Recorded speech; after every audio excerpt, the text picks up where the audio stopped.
আসসালামু আলাইকুম এভরিওয়ান। আজ আবারও চলে আসলাম মসজিদ আল ধীরার চারপাশ আপনাদেরকে ঘুরিয়ে দেখার জন্য। দেখতে পারতেছেন বন্ধু হেলালকে নিয়ে চলে আসলাম রাত্রেবেলা একটু ঝর্ণা দেখাবো।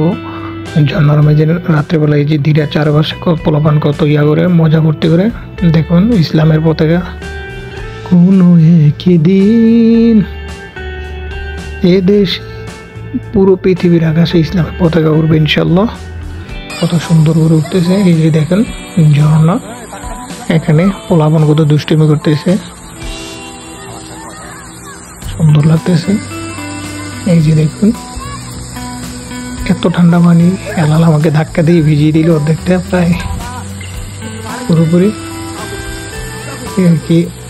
এই আর কি আমরা ঘুরছি ফিরছি ধীরা মসজিদের আশপাশ। যারা আসেন রিয়াদ ধীরা মসজিদের পাশে রাত্রেবেলা আসলে অনেক সৌন্দর্য দেখতে পাবেন। এই যেটা হলো ধীরা মসজিদের ভিতরের সাইডটা, আপনারা দেখুন মাশাআল্লাহ মারহাবা, খুব সুন্দর ভিউ, চোখ জুড়ানোর মতন। হয়তো বা আমার মোবাইলের ক্যামেরাটা একটু দুর্বল, তাই পুরোপুরিভাবে আপনাদেরকে দেখাতে পারছি না। সব ভালো থাকবেন, সবাই সাপোর্ট করবেন।